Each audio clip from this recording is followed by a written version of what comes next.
All right, let me get the shilling out of the way. Please support this channel and my other channels if you can. Do whatever means. All right, I'm just going to do a very small tangent to philosophy of religion. Because I'm going to do something on the live protest. But we'll get to the main juicy event of Jenna's stupidity in the courtroom. But let's begin with young Jamie. Oh, man, I don't like really making fun of this kid, but man, oh man. And to be fair, it's more Aaron's stupidity, but Jesus Christ, this kid really needs deprogramming. He is just so susceptible to just manipulation. So anyway, Jamie and Jenna were having conversations. He's like, Aaron should explain to me that you can't be a Christian and a Scientologist at the same times. Wow. So Aaron Smith Levin, comparative religious expert. Well, let's take away Scientology. Let's just take an obvious one. Like, can you be a Buddhist and Christian? Yes. Many syntheses are available. Depending, we have Christian Zionism. I don't know. It's just people who don't know what the hell they're talking about, and I just find it hilarious what that imaginary conversation could be. Like, I, Ron, will not teach you that the teachings of Christ and Mr. Habar are incompatible. There are many theological, ontological contradictions. Uh-huh. No, Aaron is just good at drinking beer, eating pizza. That's it. If you say, what is this guy? Well, he just drinks beer, eats pizza. Anything else? No, not really. Not really. That brings us to the courtroom follies where the judge interjected several times for Aaronis to be quiet, and instead of just being quiet, kept on babbling. I am just shaking my head, guys. I'm like, yeah, well, let's get to the basics here. So Aaron is charged with two things. So the first charge is they have film. He openly admitted doing it. So the lawyer is not, just does not have a lot of options. Now, they have to go through the pre-trial before they get to the trial. But, yeah, I mean, I don't know. I think really the only thing they can really count on is the sentencing. Because, what would the trial be like? People have this image of like, and they actually said this, I can't believe it, about Law and Order. And I'm like, and by the way, I actually know people who worked on Law and Order. Not like, oh, this is true. Now, they weren't the big, super big actors, but I knew some people who worked on the show. So I have a lot of appreciation for Law and Order. It actually does do a lot for the acting community. A lot of people go there for their first jobs. However, Law and Order, and I'm one of these people too, it really has produced brain rot because it is a very good series, extremely good writing and acting. That is not how the legal system works, right? So there's not going to be this dramatic court battle. Like Jenna's like, well, my lawyer challenged the judge. To what, you idiot? A mud wrestling contest? This is not the WW. It's not MMA fighting, you moron. What is it? Do you think this is? Like, it's Tron Ares. Why don't you get up with a big gladiator spatula and hit her over the head? Start throwing mud at each other's. This is all formality, guys. Florida is like the courts I've been to. Oh, it's very dry, but it's very simple. It's also very clear cut. It's extremely clear cut. It's rarely going to be the case that the judge, much less the lawyers, don't know what they're doing or don't have the evidence, right? Which is going to be pretty clear. In this case, it's super clear cut. Now, are there times that they get screwed up? Yeah, there's like this famous judge who he gets in a lot of YouTube clips. I have to go back and search for him. He's actually pretty interesting. He does reverse sometimes what the police tell him. Like if he can sense, like, oh, the police are lying or they don't really have anything, he will let people go. That is not this case. Like the police went through all the steps necessary. They're like, okay, we have this complaint. We're going to get the evidence. Now we're going to get your statement. And Aaron bragged publicly he would commit the same crime over, even in front of the police. He has been in many streams, not just being aggressive. He literally has trespassed on their property. These are not disputable. These are not opinions. These are facts. And obviously, the Scientology people have their own cameras. They got their own footage. They're recording all this stuff. They literally formally warned him with police around Aaron. So, yeah, his goose is cooked.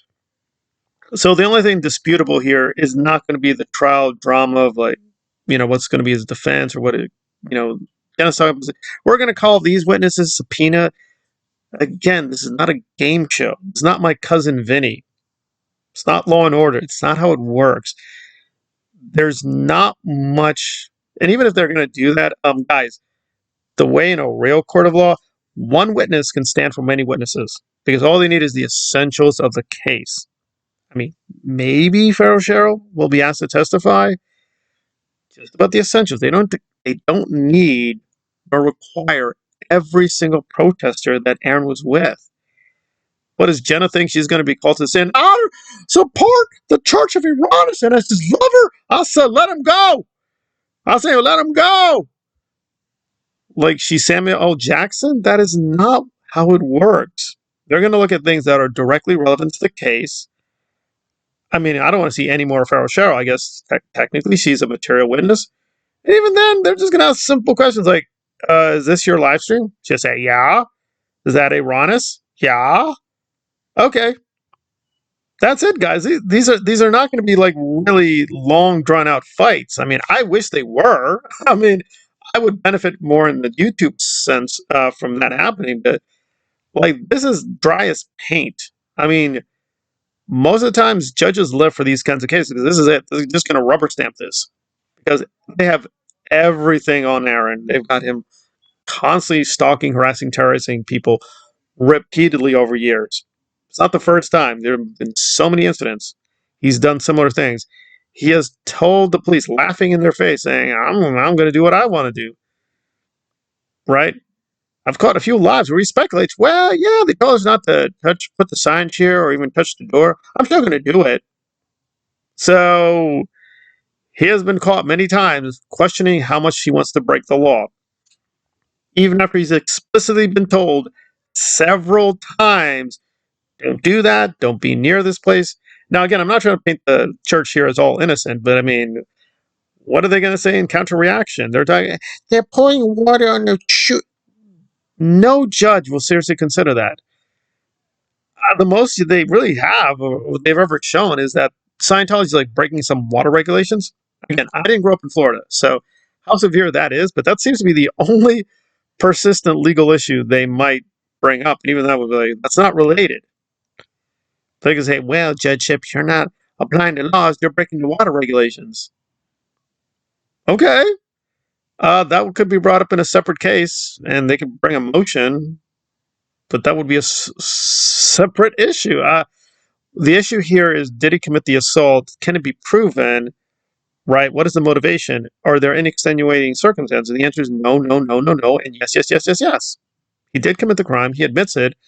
They have multiple pieces of evidence. I'm sure the Scientology people have their own cameras, so they're also going to be able to tape him. He did file a complaint legit. I mean, the only thing that would be murky here is the level of health problem. I don't want to diminish things. I'm just playing devil's advocate. Okay, because it could be bad. It could be he really is allergic to the powder. Uh, there you go. And that is an open and shut case. I mean, they could question that, saying, well, it wasn't that much. But yeah, the lawyer's in a difficult position. I mean, he cannot really deny Aaron committed assault. So the only two avenues here are maybe there's case law on when weapons get used for assault. The chalk would not be considered a technical assault because it wasn't really a traditional weapon like a knife or a bat or a stick. But I don't think a judge is going to be able to go get beyond that. Is like, well, no, he literally stepped up to the guy and threw the thing in his face. He clearly wanted to commit an assault. I mean, Aaron was laughing and giggling like a madman before he did that. So, judges are going to be able to put two and two together. So I was like, that ain't going to work. But they could try that, cite case law to be like, well, this isn't really the typical thing. I don't think it should count as a weapon you use in assault. But we're still stuck with, he did a complaint. He went to the hospital. We have some evidence. He considered it an assault and some evidence of damage. So something happened. The other route is the plea issue. I don't know how much negotiation he can do. The way I understood, the whole point of plea agreements is to cut down time, right? The reason we even have plea agreements is both courts and the defendants, it's just too costly. It just takes too much time, too much effort. So they're like, okay, wait, we're just going to battle out for months and months and months. Whether you're innocent or guilty, is it more valuable or does it make more sense time wise, right? Fight a case for about a whole year and a half, right? Out of prison, but then you get locked away for a year in prison. So it's like, which would you rather have? Like, do that, waste 2.5 years of your life, or you admit to a guilt. You're not really admitting it. It's just a formality. You get like 8 months, and since you're going to do good behavior, you'll get out in 3 months, and then be on probation a little bit. Most people say 2.5 years versus 3 months. What am I going to do here? I don't see what the lawyer is going to have for leverage because the judge can be like, we have everything. We have witness statements. We have the evidence. There's nothing here to show that this was gathered right fruit of the poison tree. There's no evidence the police coerced Aaron to hand over anything. This thing was streamed live. It's been now disseminated to many different channels. We don't even need the Aaron channel for this. Aaron does not dispute the charge. He literally admitted to the crime. So the judge is just going to stare at this guy and be like, "Well, you don't really have anything to bargain with because it's not going to be timely. It's not going to be costly in terms of time. The prosecutor has overwhelming evidence. X happened. The lawyer doesn't seem to have anything that would be a counter argument. So unless there's something in the case law specifically about chalk that would be an exception, and that's what you hire a lawyer for. You're like, maybe there's something in the case law. It's totally fine. That's what you pay a lawyer for. But in terms of the essentials, I mean, I'm not seeing how Aaron is going to avoid being found guilty. The only question would be how guilty and how severe. And even if the judge takes it light, I just don't see him getting under 1 year.